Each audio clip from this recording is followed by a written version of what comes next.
Good morning, Sir Nick. King Cap. How are you doing? I'm very well. See, I'm thinking if I can speak like Barry White, because you having You're on going my to start show, singing? having on my show, man, that's amazing. An hour of your time, it's like asking Brad Pitt, Matt Damon, and George Clooney to be on the show. It's like you are so busy. Yeah, but you don't know what I'm charging you yet.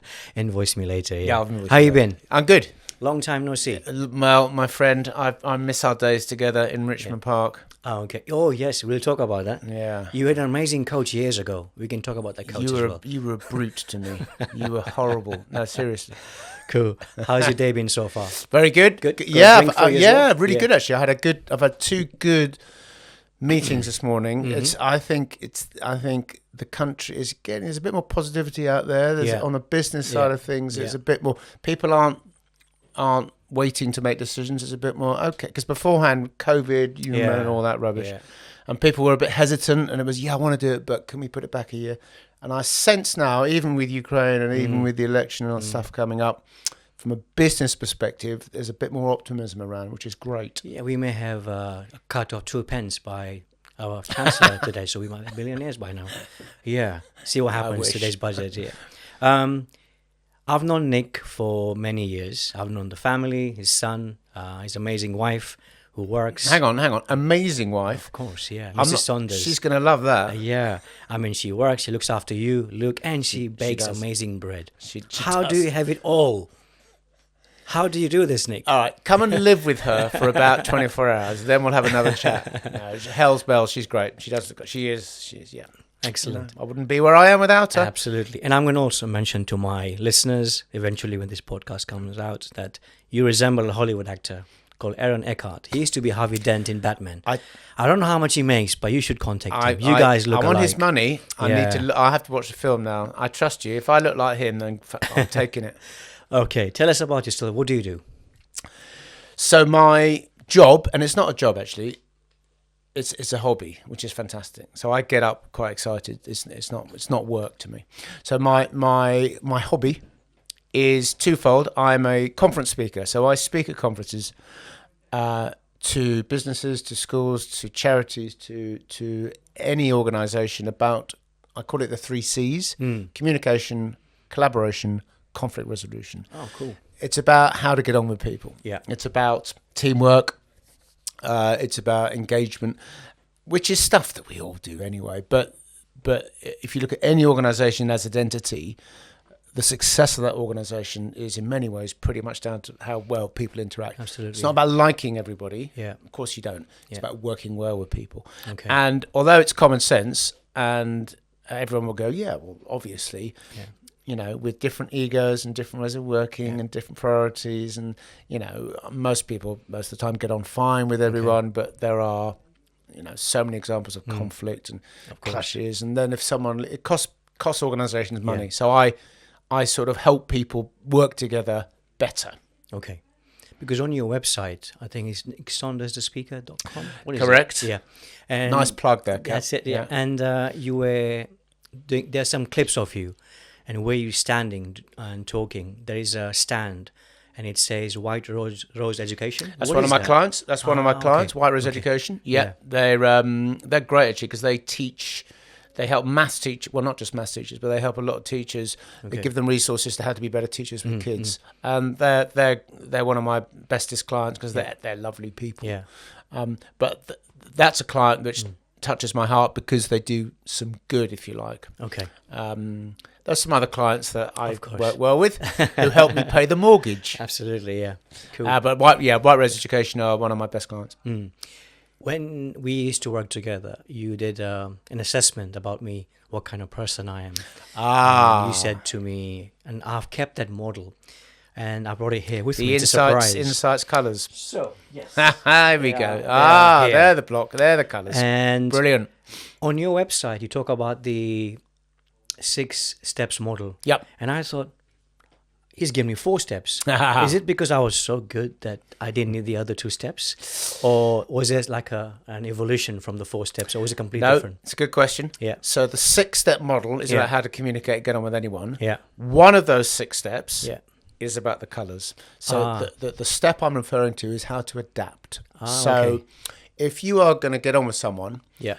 It's about reading that person, understanding them, understanding how they think, how they work, and working out their colour. Okay. So the colours, it's called insights discovery. Those colours are about how you can adapt.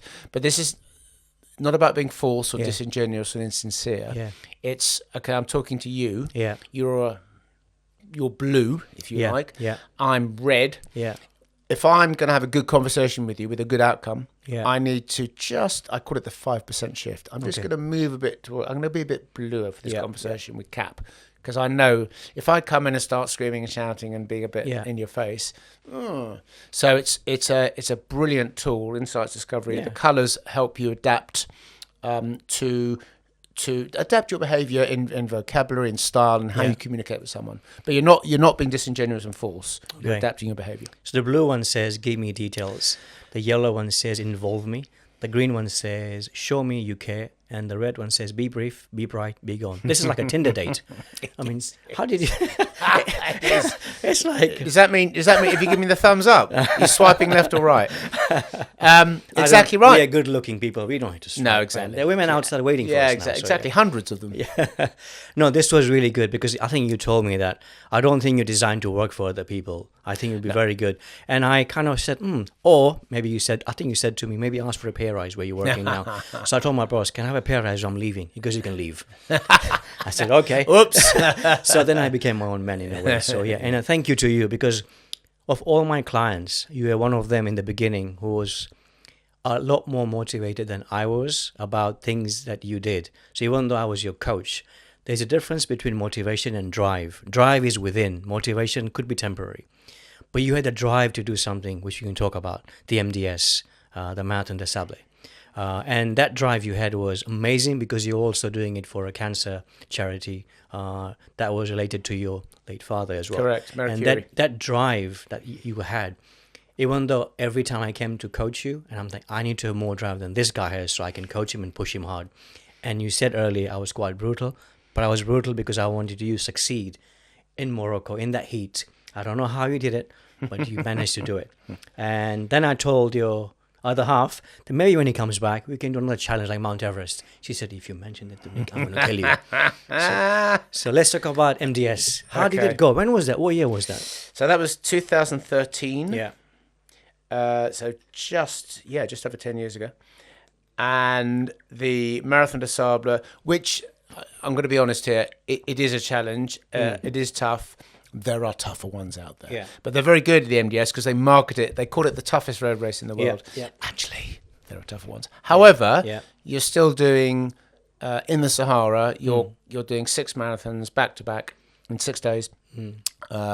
The middle day is a double marathon. 250 kilometers, right? Yep. Yeah. It's 250 in total. So you start sort of on the Monday, you do a marathon. Tuesday, you do a marathon. Wednesday, you do a marathon. Thursday, you do 2 back to back. So you start at 9 in the morning. I got in at 2 a.m. So it's about 17 hours. 82 kilometers roughly. Exactly. Yeah. Then you have a rest day, and then you do another marathon. But then you also told me that when the race was finished and you were like given during presentation day, you had to do another 5K? We had to do a 10K charity 10K, run. So we finished, my feet were completely, I won't swear, but my feet were pretty messed up. Yeah. And then you finish it, you get your medal, and they say, "Oh, by the way, we got to do a 10K charity run." But it was fantastic. And credit to you, my friend. You got me around because there was some... you need to be fit, which you helped me with. You've got to, because it's not all about sand. Yeah. There's Jables, which are rivers. There are mountains. The terrain is amazing. Yeah. It's in 50-degree heat. Yeah. But it's the mental strength. So it's that, because you hit some pretty. I hit some couple of times. There are some dark moments where you just want to give up. That's it. Yeah. You just want to stop. Yeah. Is that moment in time that you say, "You know what? No. I'm going to carry on." You dig deep. Yeah. You have to dig deep, and it's good because it's character building. So you come out of it. You come out of it as it sounds a bit naff to say different person, but it definitely changes you in some ways. So things that beforehand would have been challenging, like learning a language or giving up drinking or doing something difficult, you have a different perspective of it. You think, I've done the MDS, I can do anything. Yeah. So it is life-changing sound. It sounds a bit over the top. It's a booster, like catalyst. I look back on it now, and I'm going to praise you. So take the praise. because you did push me. You were brutal. I hated you. I still do, but I've got in over a nice way. Yeah, in a nice That's way. why you haven't sent me a Christmas card for 6 years. Exactly. You're not getting card ever again. No, but you were great, mate. And it was. No, seriously, I don't think I'd done it without you, because I think I needed that. I'd have gone training around Richmond Park and just run some miles. But you were. Yeah. Do you remember what was the hill on Richmond Park you took me to? That really steep road. That's near Robin Hood Gate. Yes. Yeah. And you made me go up and down and up and down, and I had to. You brought me by some weights. Do you remember? So and you used to pull me back. Yeah. I seriously wanted to cause you physical pain on a number of occasions, but I didn't. Yeah. So you're part of that, mate, and you got me around. But it was amazing. Anyone that wants a challenge. My God, you have to like the heat, which you don't like the heat. You like the cold. No, yes, I do. Yes, there's probably that's why I went to the Arctic to my exactly. Completely opposite. Yeah. But how every day when you did a marathon, what kept you going? Like, how did you wake up and say, you know what, another marathon? Damn, my legs are gone. I'm feeling completely broken. What made you think, you know what, it's okay, I'll do it? There's one coming tomorrow as well, but I'll just persevere. How did you manage to deal with that? It's a good question. First 2 days you're on adrenaline, and it's exciting, and it's the desert, and you're meeting new friends, and it's fun. And also I was again, credit to you, and I took some advice from others who had done it. You pace yourself. So first 2 days, the temptation is you're really fit. It's a race. Yeah. You know, I've got an ego. I want to do well. And I held back, and people were overtaking me, and I was thinking no, and I deliberately took it easy first 2 days, because a lot of 10% burnout on the day one. Yeah. So the first 2 days, to answer your question, weren't too bad. Day 3 was tough. What did I do? I think you think a bit about the family, and you think about the commitment, and also a lot of people had put faith in me and promised to put some money down to Marie Curie. Marie Curie, Marie Curie. Yeah. And big thanks to them, because 15 grand I raised through them. So there's that. You know, I can't let them down. Of course. And I'm quite a stubborn son of a gun. Of course. That's why we get along so well. Yeah. I was not coming home without finishing it. But there are a lot of people super fit, super motivated, who either go out too quickly, who do give up. Yeah. Some turned up dressed up as giraffes and animals, right? In that heat. Was it for charity or they? I mean, correct. There were two guys who dressed up. Correct. There was one that dressed up as a cow. Yeah. He was from South Korea. He lasted 2 hours because he's 50 degrees. Yeah. You're not. This is not a charity. This is not the London Marathon. This is the Sahara. Yeah. This is brutal. Of course. Yeah. Muppet. Yeah. It's all right. It's a good question, and I think sheer bloody determination. I had certain strategies when it was really tough, like just one more step, one more step, one more step, one more. Just a little. You break things down, and then during a marathon there are 3 checkpoints. So you do a day's running. I say running. Yeah, it's the Sahara Shuffle. It's called. Some parts you run, some parts you walk, but you have checkpoints. So that what you do is you break down the day, just get to the checkpoint. Just get to the next checkpoint. Refueling as well, So refueling, water, salt tablets. Got to have salt tablets because you worked on that. So breaking it down, sheer bloody mindedness, not letting down my friends and family. Yeah. What was the self-talk you had in your mind? Yeah, exactly. What kind of stuff? Did you also? I found this when I was doing the run, even though I was doing for Great Ormond Street, but I was in my mind talking to my dad faster a few years ago. So I was telling my dad, I'm doing this for you. Kept going. So I was thinking the same thing with you when you were doing all this long 7 days, 6 days. There was a bit of that. Yeah. There's definitely a bit of that. Yeah. Tears and joys, So there were tears. Not too many moments of tears. But there were tears. There were fun. There was a lot of banter, because you're with other like-minded idiots who are doing this stupid race. You need some laughter. So I made 2 good friends who I see regularly now. Yeah. So there's that. So there's everything. But the feeling of euphoria when you cross that finishing line. Yeah. Although I was a bit knackered, the feeling of I've done it is amazing. Do you think it was your mental strength or your physical strength that got you there? Yeah, that's what I thought. Because when I met you first time, even though you'd never run before, you used to play football like once a week, having a laugh, kick around, and then you do this. I'm like, this guy's mentally really screwed on. Mentally retarded. Just stubborn. Stubborn. But that's, I think you need that. I do think if you're going to do something like this, you do need to be. Where is that line though to say, you know what, I need to stop now because this is going to be wasn't going to happen. Yeah. So you're my second guest now for second show. I had 2 guests last week. They don't have a line either. They just carry on training every day. Now, last week it was 3 guys with no hair. My next 3 shows are with 3 guys with full head of hair. So yeah, we'll see.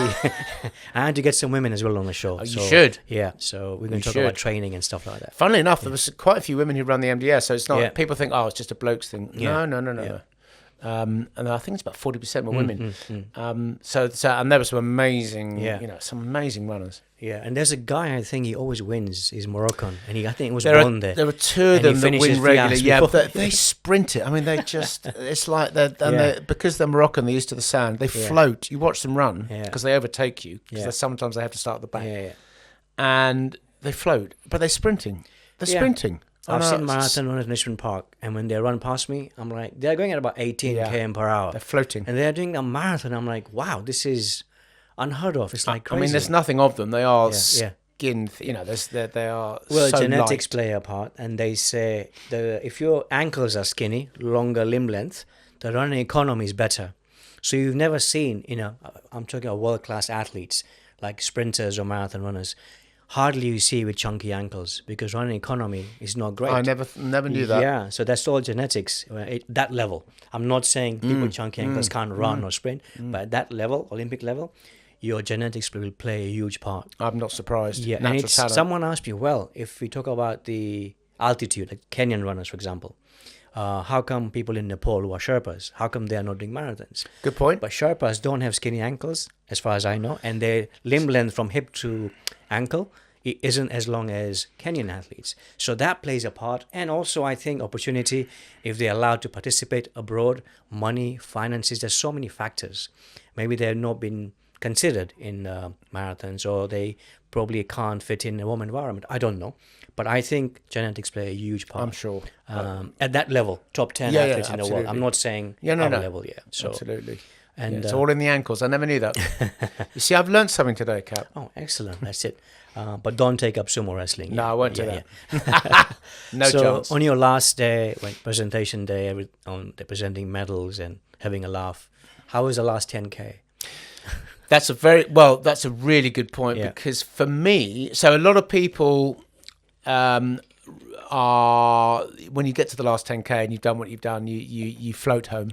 I was the opposite. I'd run out of food, which is very important. I'd run out of water, schoolboy era, and I'd really pushed the day before because I thought the second to last day, I thought, right, let's go for it. Yeah. So I hit the wall, as marathon runners describe hitting the wall. So I could see in the distance the finishing line, which was about 10K. Yeah. In the far distance, and my body said that was my hardest point of the whole 6 days. My body went, I'm stopping now. And I was saying, come on. And I wouldn't say crawling to crawl to the finish line, but I really struggled. I had nothing left. Yeah. And you pace yourself, and you have electrolytes, and you have a bit of food, and you have treats. All gone. Yeah. So nothing to fall back on. Yeah. It was really tough. Tapping on your last reserves, I was beyond that, mate. I'd used up all the juice, gone. Yeah. So I crossed the line, feeling I was angry and sulky, and for about 5 minutes, and I didn't enjoy it. And I was a bit annoyed with myself not planning my food out, and I was grumpy. And then 5 minutes later, when you get the medal, then you suddenly go, "Oh, I've done it," and then you're buzzing. Yeah. Of course. Then you're on a high. You get the energy again. Then you're on a high. Yeah. Until the charity run the next day. 10K. And how was that 10K? You walk. You're chatting with mate. Your arm ran. Well, none of us ran. We just walked. We walked round the course, and we had a bit of a laugh. Fantastic. Yeah. Congratulations to you. Thank you. Done well. Do you think if you had not done the work that you're doing, mental work, the job that you do, the work, you inspire people, and you need someone to inspire as well. But if you were not the inspirational person or speaker or the author, I forgot to mention your book. What's the book called again? You Can Choose Your Friends. You can choose your friends, but you can't choose your lovers. Or you probably can. The phrase is from "You can choose your friends, but you can't choose your family." So the reason for that title is I see organisations as like families in many ways. Absolutely. Yeah. And very often with your work colleagues in a business or a school or a charity, you can't choose your colleagues. You're together. So, but that happened after your MDS run. Something inspired you to write a book, I guess. Yes. It's all kind of like a domino effect. You may do something different. Yes. But as a person who was so self-motivated, do you think that actually did make you go all the way to the end with your race? And also family support. Yes. And if you had not been that person, would you have struggled? Or you can't? You don't know. I don't know, but probably I think you're probably right. I think it takes a certain type. So I think my wife would disagree. I don't think my stubbornness sometimes at home doesn't. But for that particular running the MDS, you need that. And actually, there's an MDS Expo each year. So every year, the runners come along in London. There's about 200 from the UK, and they have an exhibition. And you go there and they have different speakers on. They have a medical expert about how you should look after your thing. They have a how you pack your bag. They have all these experts. And I'm one of the speakers. I'm the clown that comes in and just tells a story about how I did it. But I do talk about this mental side, which is the key. And how do you deal with day to day if things are a bit low, something happens? How do you pick yourself up? What do you do? I don't understand. I don't understand what does that mean? Be low. Okay, I get it. No, of course we all have bad days, don't we? How do I deal with low days? Especially when your team. Oh, don't go there. Don't talk about that. Can't go there. Okay. Yeah. I think low days. So as you get older, as I get older, it's part of life, isn't it? And I kind of roll with the punches, and I don't let it get me down. That's what I won't do. Yeah. So if you're having a bad day, me personally, I accept it. That's what it is. But what I try not to do is let it affect Luke, my boy, or Hell's my boy. That's not fair on them. So often I'll go for a run, do something very simple. I'll go for a run, really. Or call Coach K. That's it. Or call Coach K. So I'm not a sulker, not on that. But I think we just accept it, don't you? It's part of life. Yeah. And everyone has their different strategies of dealing with it. But I'm very lucky because I have the family. I have and I can mortgage. I can eat. I can go to the theatre and go out for dinner. So I'm very privileged. Look what's going on. Yeah, of course. Yeah. Imagine being in Gaza now. Yeah, I know.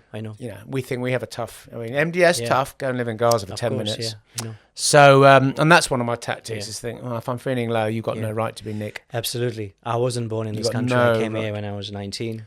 This was not my first language, English. So I've seen things in East Africa and India. So whenever I'm going through something, I'll look, there are things going on in the world, and we are one of the very few percentages that we're doing well. We can go out and get something to eat. So lucky, so privileged to have that freedom and talk about things, and also be in a position to also help others. And I think... How do you do it then? When you're a bit low, you're a bit down, what do you do? I love comedy. So I always listen to comedy. Jerry Seinfeld's my favorite. Stand-up comedians. When I go to the park, I'm listening to comedy. On YouTube, there's Dry Bar, all comedians. That kind of thing keeps me going if I'm feeling a bit low. My previous job was working with the Youth Justice Service. Yeah, it's an amazing job you had. So working with families and mainly children who've got nothing and they live in the West. And, I'm not saying what they're doing should be pardoned. There are some things they do is wrong. But then when you look at their life, where they are born, it's luck of draw. There's no father figure. I strongly believe in strong father figure. I know mothers can do a good job, but I think enforcing boundaries comes more rigid from fathers than mothers, I think. I could be wrong. Maybe I'm more traditional. And a lot of these people, even mothers are working, they can't look after kids and they have to pay bills. So they get groomed by other people to do things which are illegal. So when you see their stories, you realize why they're doing it. That's why the Youth Justice Service is not designed to punish them. It's just to deter them from committing future offences and give them things they may not have and guide them to a better path. So when they get back into education or achieve something, it's an intrinsic reward for all of us who work with these boys and girls. It must be very rewarding for you to see these kids. And also what you're good at is empathy, so you can sort of see the world from... You're good at not judging. I think being compassionate. Being compassionate and understanding. And they probably just want to be loved and have an arm. And a lot of these kids, I'd imagine, not having the father figure or mother figure, but that we all want to be loved, don't we, really? And it's that security and... Yeah. And I think And if you're going in day-to-day environment, same environment, reading the police report, reading social workers report about the family and children before you meet them in person, you think, wow, this boy has gone through a lot. So whenever I go No and see wonder them, though. this is it. And I'm like, You when and I see- probably would in certain yeah, circumstances. and they're so strong enough that they're still not doing horrible things. They've just done something minor. So we have different rules in terms of giving the outcome. Could be a conditional caution, or could be a caution, or could be just a community resolution, or could be just a pardon to say, don't do it again. They may have to come and do some community service work and stuff like that. But we want to help them. But there'll be very, very tiny percentage who don't want to be helped, and they because they've gone so far that every person in their life has used them and groomed them and being horrible to them. So some stranger comes in, Shows for a bit of 6 to love. 8, and they say, why? What does he want from me? You know, course. the same person. So, course. and we have like 6 to 8, 10 weeks to work with them. It's not enough. So even though we leave them with other professionals, there's a waiting list, you know, for CAMS, for adults, mental health, 2-year waiting list. If they're 16, by the time they're 18, they're adults. So that waiting list is gone. Must be very frustrating for you. That's why I watch comedy, and I thank that I am around good people like you. I thank my family who've been good to me. So I compare those people in my life, and then I go and do my work. Now I don't work for them. Someday I may go back because I want to do coaching, doing podcasts. I went back in education, as you know. I finished it. Even though I decided not to do masters, I did postgraduate diploma. But being the oldest person in the classroom and doing all the stats that I did 20 years ago, I'm like, this is going to be a challenge. But you know what? I did it. Well done. On my own. I didn't use AI at all. It was all my work. Do you think others did between you and me? I bet some of the others did, didn't they? I bet they did. AI, what do you think about it? Yeah. Well, I'm not an expert, so I don't, like anything new. There'll be some good, some positives. I can see how it could be of use, but also there's the other side of it. Could it be abused? You know, my son used a bit of AI in doing his studies, which is good for guidance, but then you can easily rely on it, and then he's not thinking, he's not using his brain. So I can see, like anything, an upside and a downside. Like internet when it was first time. Yeah, exactly. Yeah. Exactly. And look at social media now. And social media, good thing in one ways, but oh my God, there's a lot of negativity. Media, because you have a son. He's he's in university. I do. What do you think him and his peers, do they really believe everything in social media? No, but my son, here's a good example. My son, Luke, 20, good boy, bright, not stupid. Like father, like son. Hopefully brought him up in the right way. Well, Helen gets most of the credit for that. But even he, bright, switched on, open-minded, someone like Andrew Tate, and you know there are some that like Andrew Tate and everything else. I think the consensus of opinion, though, is that he can mislead, misogynist and all that sort of stuff. Even Luke is for the power of Tate with simple messages that he gives a lot of, and dangles the carrot of fast cars. This is how you treat women. This is how you do it. Even my boy has been pulled into that a little bit, and we've had conversations. I'm not going to tell him who he should or should not like. He's 20, nearly 21, but it is the power, and that concerns me when certain individuals who, and you know, Tate, he's a clever man in many ways. He knows what he's doing. He's got a strategy, but there are a lot of young male adolescent kids who worship the ground. You know, every word. How they perceive his messages is different to every individual, I guess. Correct. Yeah. And there was a stage when Luke was younger, and he's going, "Oh, this guy's brilliant." Is he, Luke? Let's talk about it. So there's the downside, and so it worries me. Yeah. And you know, I've got nieces and nephews, and they're on their phone, you know, 7, 8 hours a day.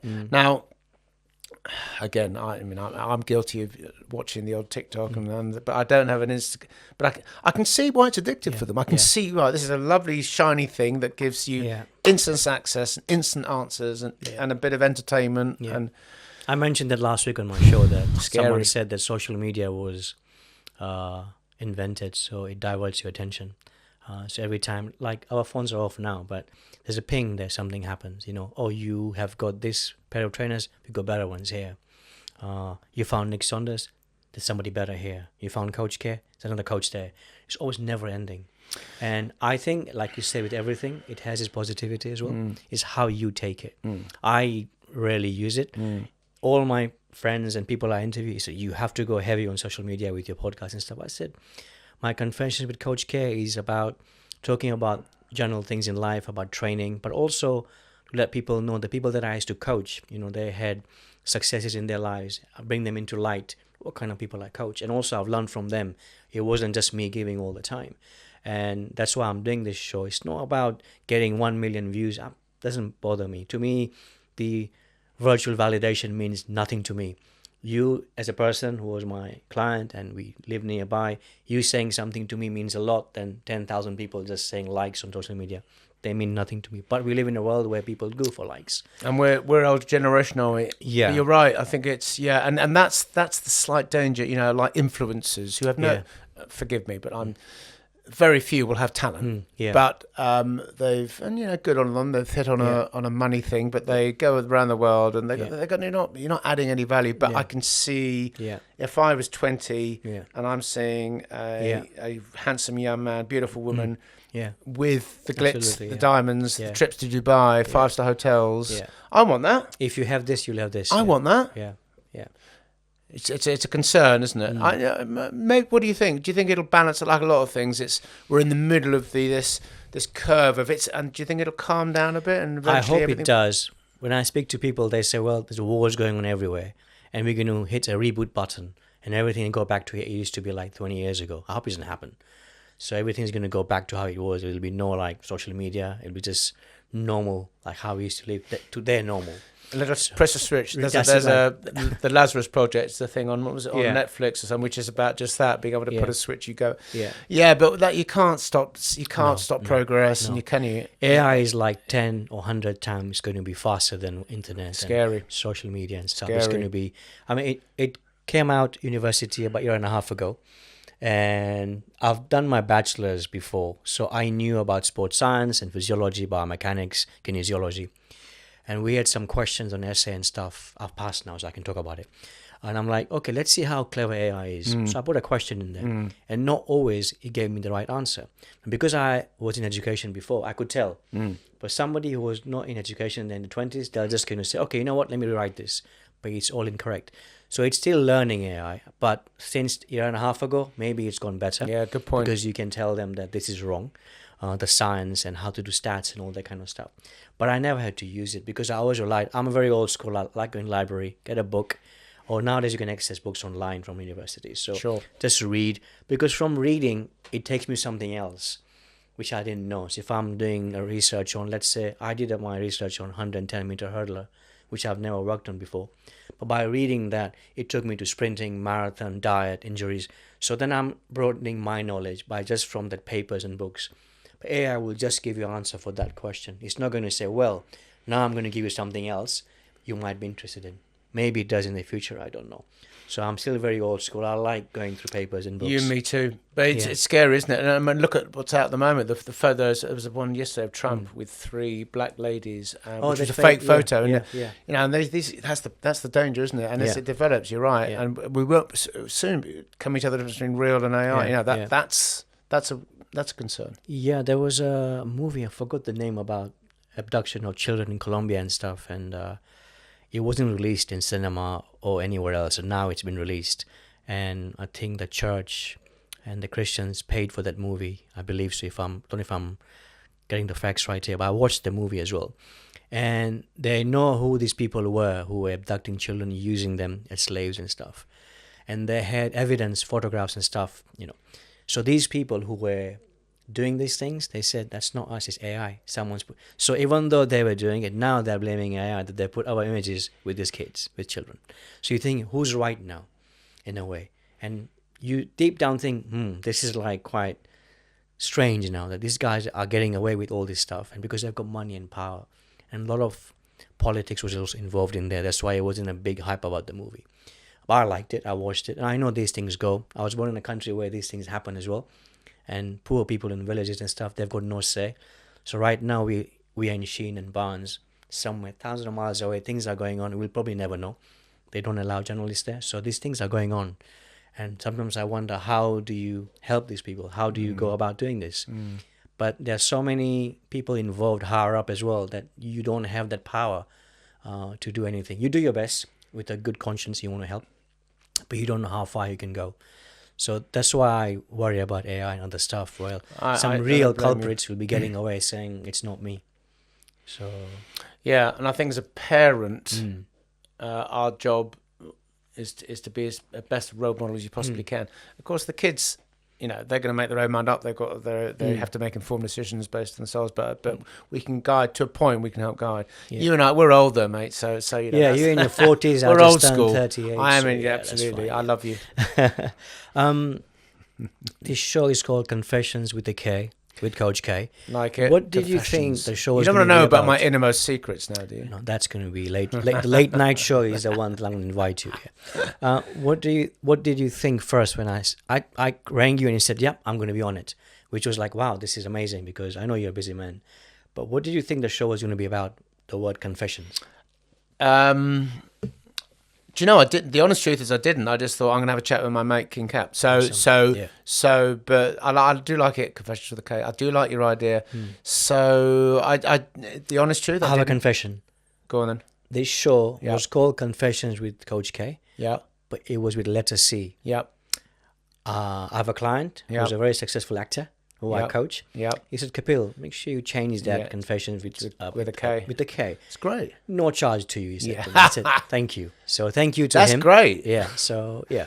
Yeah. So okay. Well, let me reverse it. Let me put it back on you. Yeah. What will you be hoping to get out of these?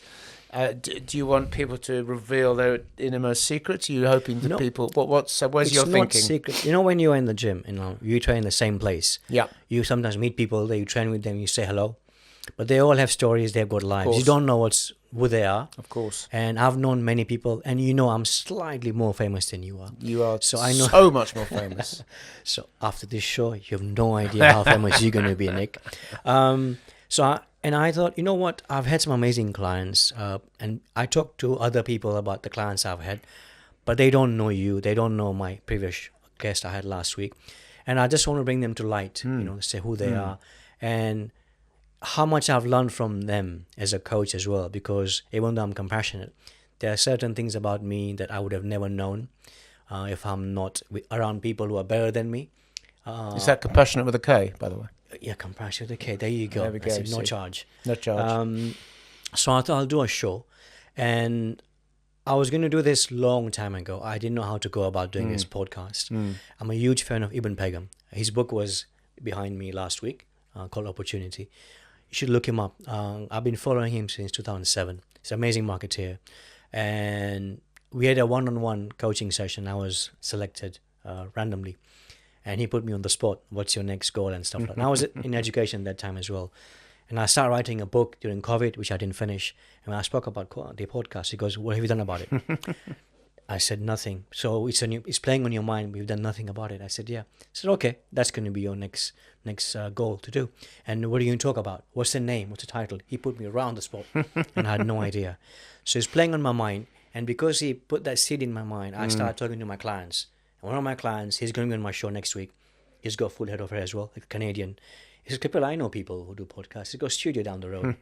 And he brought me here and I said, I'll take it. That was it.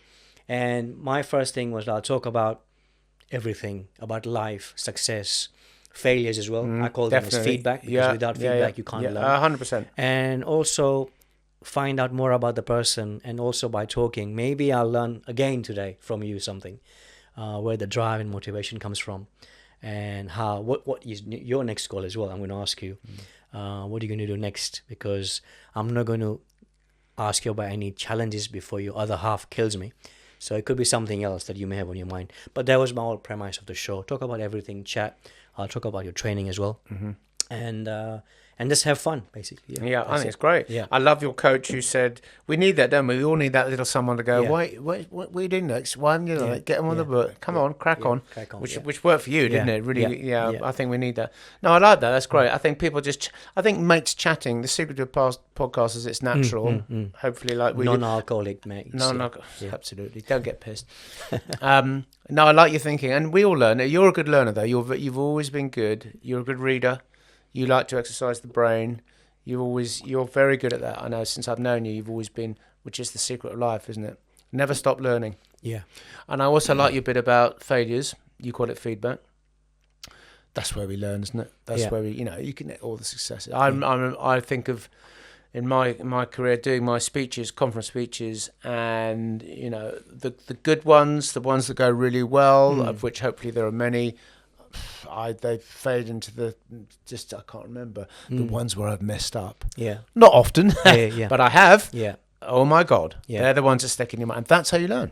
We spoke before the show today, having a coffee. We talked about having a little bit nervousness. Yes. And all people who are successful when they go on the stage, just a few seconds before their names get announced and they go on the stage. It went today.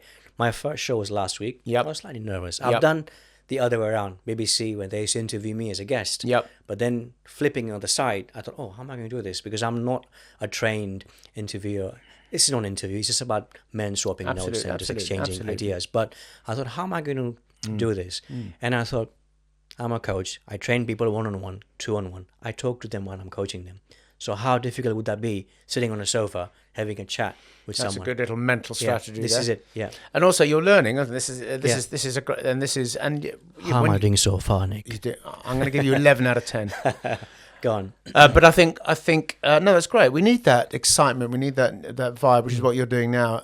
It's funny you say you're nervous, because I wouldn't have thought you would be. Isn't it funny how our perception of it? Yeah. But I do. If I'm going on stage to an audience of 500 and I've done thousands, I will have that little buzz, the old heart, just before they announce you, and the little that little you were saying earlier how one of you, and I think we need that, don't we? We need that. It's good to be alive. It's good to stretch. Yes. And it's good to fail. I think that's how we really learn. Okay. When we mess up. Yes, yeah. But I think a lot of men, especially, when they mess up, it's an embarrassment, and they will not do it again. It's like an ego thing. It's been bruised. Yeah, for some. And, I get that. Yeah. Well, do you think... Are you saying that they'll put them off and they'll never do it again? Maybe. Or they'll do and they carry on and do something else, or carry on doing the same thing until they become successful. So, but there's this ego thing that comes in a way. Yeah, for some, for sure. But I think it's maybe it's a bit of confidence as well. So if we were doing that in our 20s, it would hurt us more and put us off more. But as we get a bit older, we think, it's Yeah. But I think maybe it gets in the way for some people. I look at it as an opportunity. Yeah. Okay. I was going to ask something else about your training. What do you do nowadays? Because you had an amazing coach years ago, and then you become very... He was fantastic. You should meet him. He's a nice guy. Oh, is he? Okay, cool. I'll have a chat with him, yeah. So now that you have different goals in life, of course, we'll talk about that later, but training-wise, what's your routine like? What do you do? So we go to the same gym, Pure Gym. Although at the moment I haven't, because I cracked a rib skiing, so that was a bit of a stupid. Slipping over the was on it the filming ice. For James Bond? No, I wish. You're like this. So first night we go to Val d'Isère in France with my son and my nephew. First night, everything arranged. Get there, get in the Airbnb apartment, get the ski hired, get everything else. Go out for dinner. Come out of the restaurant. I slip on my back. Ooh. Cracked a rib, idiot. So I spent a week looking at a beautiful mountain, taking cocodamol and drinking red wine. So that was a waste of time. So unfortunately, I'm not training at the moment. Like you, I like to go to the gym. I will run once a week. I play football with my son and his Same crowd. Wednesdays My still? gosh, sometimes correct. That's humiliating because. Don't tell Luke, but he's better than me, quicker than me, more skillful than me, and playing with his kids. So I sort of stand at the back and just point and shout. But it's good to delegation. I love it, but it's good to do that. So I tried to keep it's purely vanity. So just so I can drink a lot of wine and eat chocolate and crisps. It's a reward. I need to go to I need to do that bit. I think it's. And this is your life, but I think it's really important. There's so many benefits, aren't there, from being healthy and mentally it affects me. If I haven't trained, I haven't trained for 2 months, I know I'm not as sharp here. I know I'm not quite at my optimum. I know that doing regular stuff, because I haven't been able to get out there and build a sweat up or do 3 something. 3 p.m. today, Pure Gym? 3 p.m. today, I'm in bed. No. You've exhausted me. But this is your life, isn't it? This is what you do. This is great, and that's the benefit. A lot of your clients benefit in so many other ways from that. Absolutely. Great. So I'm not. You're quite right about asking what am I going to do. There is an Everest. There is an Ultra Everest marathon. Helen, my beloved, would probably kill me, and I'm not like you. I'm not good in the cold. Yeah. But there is one more big challenge in me. I'm not sure yet what it is. Okay. I'm not sure yet. Yeah. What about you? You've got. What have you? Well, this podcast is a new challenge for me. Yeah. What about physically? Physically, I train. I've never stopped training. So I'm there every day. But have you got like an ultra in you or a triathlon? I had a meniscus tear last year, so I'm waiting for a surgery. And I've stopped running now, so I'm only doing rowing and cycling. So when that is healed, then I may again go away. I'm going to mention my very, very close friend. He passed away last year. We worked at Great Ormond Street Hospital. I'm sorry to hear that. James Cobb. He worked there as a volunteer, like you? So we're both volunteers, and we both served and worked for Great Ormond Street. Yep. And he was born with a heart condition. Yep. So, and the doctors didn't give much, for him to live that long. But he fought, and he fought and fought and fought. And then in schools, he used to go in a wheelchair, but he gave up. He's saying, you know what, I can't live like this. Then he started walking, and then, good for him. doing a bit of exercise. He started playing tennis, and then he started climbing mountains. So I was going to mention him in one of my shows, and I'm going to mention it today. And I'll put a link in about what his last talk he did last year. So, and he was training for this 15 peaks challenge in Wales. And we were going to go and do a couple of peaks together. But sadly, he passed away. And I went to see his Was that out of the blue? Forgive me asking. He was training in the gym. Yeah. He knew his training routines. Yeah. He never pushed himself. But something happened while in the gym, and it just collapsed.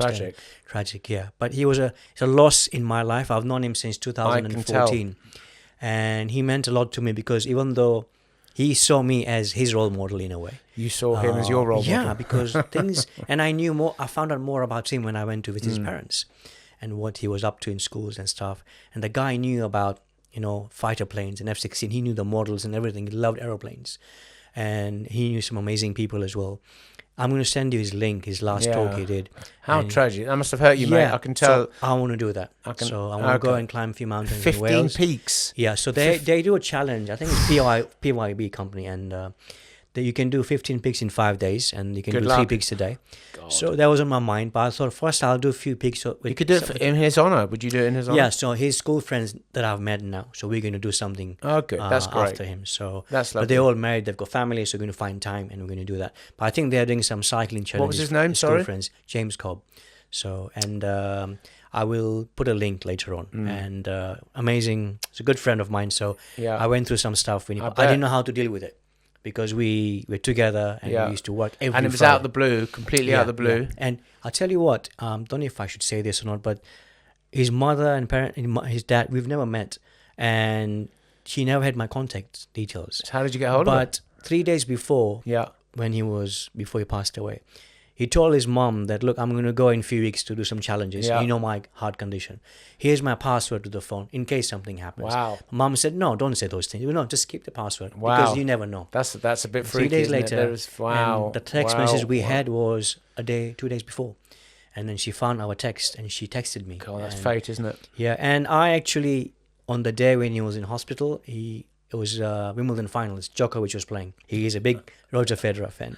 So, I mean, he couldn't respond in hospital. So me and his school friends and parents were by his bedside. And we were kind of, if he could hear us, we didn't know, telling him Djokovic is losing now. Every set, we were just talking to him. And I was holding his hand as well. So it was like, but it was I remember my father when he passed away, same kind of situation in the hospital. Did it bring you back to dad? That kind of stuff, yeah. But then, I had to kind of be strong. Like, I can take this. So, but so coming back, I will do a challenge probably in Wales when my knee's better. But I'll let you know when I do it. So do that. Yeah, that's interesting. That affected you badly. So, and I lost a friend last year, a year ago actually, next month, who suffered from muscular dystrophy, and he lived longer than was expected, wheelchair bound, and we used to take him to wine. He loved his wine, so we did trips to France and to various vineyards. And he went downhill very quickly. It wasn't quite as quickly as your friend, but it's a reminder, isn't it, about what's important? Yeah. And how you deal with it. Yeah. And he what lived his lessons life we more than I learn. did. Yeah. Funny enough, when Jez died, it took me back to my dad, like you. Yeah. Very similar. And I know it sounds cliche and naff, but living each day. My wife's very good at that. Living each, we don't, mate, it could be you and me tomorrow. Yeah. Yeah. Jesus. Yeah. So I think it's a good little, By the it's a way, lovely lesson. there are also other gods besides Jesus. So yeah, it's fine. Yeah, exactly. But you're my God. Yeah. So yeah, and it's sad, isn't it? But we learn from that, don't we? Yeah. So you do it in his honor. That'd be fantastic to do So something like that. I'll do Wouldn't that be something, great? Yeah. So I went to see his parents as well a few weeks ago. Yeah. They just struggling. How old was he? If you don't mind me asking. 43, I think 44. Very young. Yeah. 43. But he achieved so much in that. Yeah, age, it sounds like amazing. Yeah, and a pretty cool friend. And I remember last walk we had was near Petersham. He came to see me, and we went the riverside walking. Yep. So we did a chat about me and him climbing again. Well, Yep. so I remember everything about that day.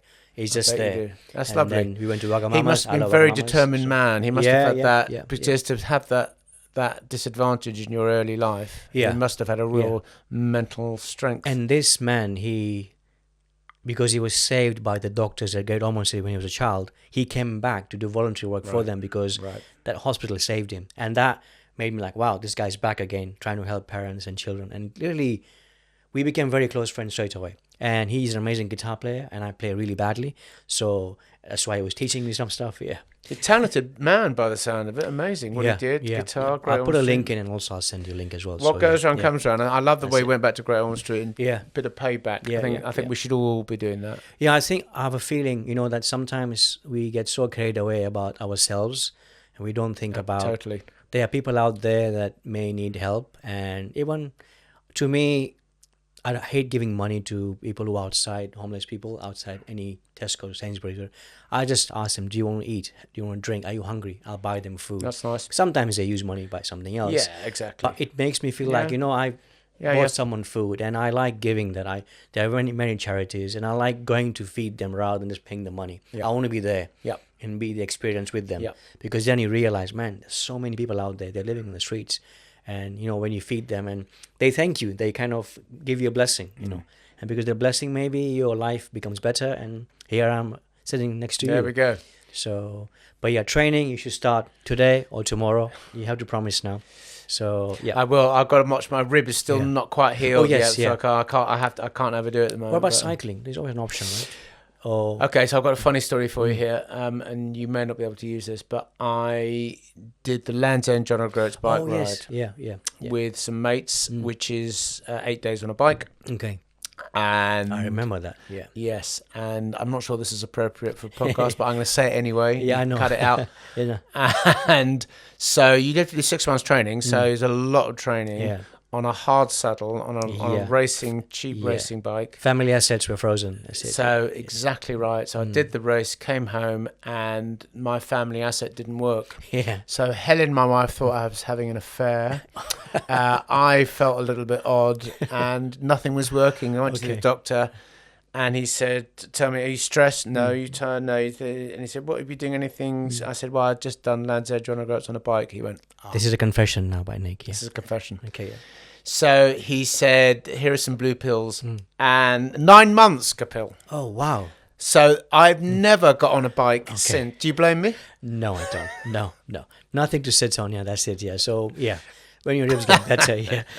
So I'm going to go to the gym. I'll stick to running. I think, my friend. Maybe swimming if you can. Yeah. I don't like the water. Oh yes, aqua. There you go. I think do some rehab stuff, and when you're better, then start training. You know where I miss it. Yeah, I miss it. Yeah. So it'd be good. What's your plan now next? Work-wise or home-wise or leisure-wise or work-wise? Are you doing any conferences? Are you doing yes, I am. So let me know what the dates those are, and then I'm really busy at the moment, but I want to get busier. And I'm at the moment, I'm not very good at marketing myself. So my work, a bit like you in many ways, is always word of mouth, which is great. Yeah, and that will continue. Yeah, and I think that's the best way. Yeah, but actually, I'm. Having been a bit lazy, I'm saying, come on, I had to have a word with myself. So I'm being more proactive. And unfortunately, in these days, in any job, unless you're Richard Branson, you need to push yourself and market yourself. So it's not it doesn't come naturally to me, but I am being much more proactive on Google, on LinkedIn, and spreading the message because you just have to do that. I saw your message regarding the RPA head teacher. Was that yes? Did you interview her? Did you? No, I did a session with her. So she's the head teacher at RPA at our local school. Yeah. And I've done a couple of sessions with the senior leadership. She's very young to be a head teacher. She is very young. She's very good actually. Yeah. and I've done some sessions with the kids there as well. So Okay. it's not just the SLT, the Of senior course. teachers. Yeah, I've done the colours thing you were Yeah. talking about earlier. I did with those in year 11 or is it year 12? Yeah. With Luke. So we both stood up and we explained what the colours were. We did a 3-hour session with them, Oh, which awesome. they love because kids get it, of course. Yeah, They yeah. get the colours. Yeah. So that's sort of thing that's very rewarding. Okay. But to answer your question, I'm being more proactive, and because I don't want to be 75 going, I wish I'd done more of that. Yeah. Seize the day. I think you are right, because when I used to visit different hospitals with my father for years for his medical conditions, and when he used to be an inpatient, there's so many patients next to him who I used to talk to, because I like talking to people, and they all had regrets in their lives, and they were in their 70s and 80s. And at that time, I'd not done much traveling. I like traveling. And I used to work and care for parents and do other things. And I'm like, you know what? I don't want to be, like you said, 60 or 70, 80 years old. Say, I wish I'd traveled. I wish I'd gone to Norway. I wish I'd gone to Germany. I wish I'd gone to Japan or whatever. So I put my foot down and said, you know what? I'll start traveling if I can, 4 times a year. I'm scared of flying as well. You are scared of flying. flying. I think after all my travels, the last one was Prague in January. I'm close to 70 cities now in 14 years. And I'm quite proud of myself because I had to get it done. And not because I want to prove to myself, but I wanted to see other countries, other people, culture. Sometimes you get a lot of negative stuff on TV and media about certain countries. You go in there and you think, oh, this is not what I saw on TV. They're amazing people. Food is nice. People are nice to you. Now, because you're a tourist, maybe because of that they're nice to you. If you live there, how would that be? I don't know. But I've always had very positive experiences in every country I've been to, mainly Europe. But I'm going to venture out now, Japan and other countries, to see how they are and how they respond to me. So I think that's great. Just going back to your seizing the day and all that sort of stuff. There's a book. Now, forgive me, I'm not going to get the title exactly right there. Have you heard of this? It's something like The Top 5 Regrets of the Dying. Have you heard of that? No. Right. So it's by a nurse whose job was to sit beside people for the last days of their lives. It's on Daily Telegraph, I think. Bonnie, someone. It's been around for a bit, and forgive me because I haven't Was read one it of for them- years. I wish I didn't work very hard. Was Correct. one of them- Exactly right. And it's a fascinating read. Yeah. So this is her writing down. People are dying. It's their last days on this earth, and they're talking about regrets. And she made a list, and the top 5, and you're right. The second one was the first one was I wish I'd kept in touch with my friends. Mm-hmm. Second was I wish I didn't work so hard, and forgive me, I can't remember. One of them was about not stressing this stuff that doesn't matter. But it's a fascinating read about, just makes you think for a bit about what's important, because if it was our last days and you're looking back on your life, so it's a really good book. It's something like The Top 5 Regrets of the Dying. So that sounds a bit morbid, so forgive me, I didn't want to bring it down, but it's a good read. Yeah, Stephen Covey wrote a book called The 7 Habits of Highly Effective People. And he starts by saying, imagine you are inside a coffin and you walk backwards to see how you would have lived your life. And it's quite fascinating. You think, if I think that far ahead and then step back and see what I want to do, maybe you can start doing right now what you want to do. That's a good call. And it's a very good book actually for young people. I haven't read that for years. Change your paradigm shift and everything. And he gave an example, which we've got 3 minutes. He said, he's got a quote. It says, seek first to understand before being understood. And he gave an example of that because he was on a New York subway train, and a man walks in with his 2 sons on the train, and he sat down, just looking down at the carriage, just really miserable. And his 2 sons were quite young, running around, causing riot in the train, and he was saying nothing to them. The father, he said nothing to them. So Stephen Covey said, what are you doing? Just tell them not to do this. They're causing chaos. And the father said, well, you tell them. We just came back from his mother's funeral. He goes, oh. And he felt so bad that he had to go at the father. That's why seek first to understand before being understood. Absolutely. Came out from there. So we never know what people may be going through. Exactly right. Before we have a go at them. So when you're road raging or beeping your horn or shouting at someone, you don't know what day they've had. So all those people who've been very bad to me, I forgive you. That's it. I'm not as big as you, so I don't forgive any of them. No, I'm a very forgiving person. I think you are. I forgive, but if they've been not so nice, then I don't associate with them. Yeah. I just forgive them within myself. Yeah, and then move on. Because there's no point. Don't spend time with them. Because then you Absolutely. wasting energy, time, thinking, what the hell, why? And because there will come a time in your life, people will take advantage of you. And I've been through that before. And now I know where my boundaries are. And boundaries are very healthy. You need to have that. Not like so Agreed. strict that you don't let anybody in. But let them know, I'm not going to tolerate this. 100%. So I think Tony Robbins said, didn't he? You are what you tolerate. Something like that, yeah. That rings a bell. How do you, I mean, I always compare you to Tony Robbins sometimes because You compare me to... because he's always out there happy and, He is. and because I see him on stage, I've never seen or met him in person. Maybe I can ask him to come to my show. I don't know how he manages when he has. He's come amazing, down. isn't he? Yeah. He's not everyone's cup of tea, and of Yeah, course, I know. But he does. A lot of what he says, you think, Yeah. good point. Yeah. He has amazing energy. I don't know where he gets his Yeah. inspiration from, but he's a giver as well. So he's not. He is a very wealthy man, very successful. He's been giving homeless people, he's feeding every Thanksgiving because they never had food when he was younger. So he made up his mind that nobody will go hungry wherever he is. They spend millions now on feeding hungry people. So I like that because there's some people out there. He does Yeah. give back. He Yeah. definitely gives Yeah. back. Amazing energy. Because we don't know him personally. We don't know No, what, we how, don't. what No, we his don't. kind of coping mechanisms are. So you think he might be a pain in the butt? If he No, I can't see him. He's a big guy as well. He is a big Yeah, guy. yeah, He's charismatic. Yeah, for right. sure. Any last words? We've got about 45 seconds. Amazing show. Last words. Thank you, my friend, for No, inviting me thank and having you a for chat. coming here. That went So, quickly, by the yeah, way. I know. Blimey. Yeah. And I wish you best of luck. So, how many more of these? How many are you going to do? What do you Well, reckon? I've got a few guests lined Yep. up, so I thought I'll probably release them once I've done a few shows Yep. because I don't want to tell people, oh, there's one coming out next week, and then if someone cancels, That's a good point. then I'm going to keep some in the bag. That's a good point. And I'm just figuring out where to launch them. Also, Jamie, who does the Yes. Yes. all the admin, and also he does all the Editing. What's the word? Editing. He's just behind us. I mean, he does an amazing job. So I'm going to speak to him today. What music to add on, and names and stuff. Make it look more So professional. you're at the beginning of a fantastic journey. Yeah, thank you. That's what I am, and I'm learning from every show. Thank so you. see where this goes. Best of luck. Again, a learning curve as well. Brilliant. So, but yeah, thanks for coming down today. Pleasure, my And, friend. As always, You're a yeah, good man. It's been. Can I give you a hug? You can off the camera, On the camera? I don't care. on the camera. You're Let's a go. good man. Thanks for watching Confessions with Coach K. Please don't forget to click like, share, and subscribe.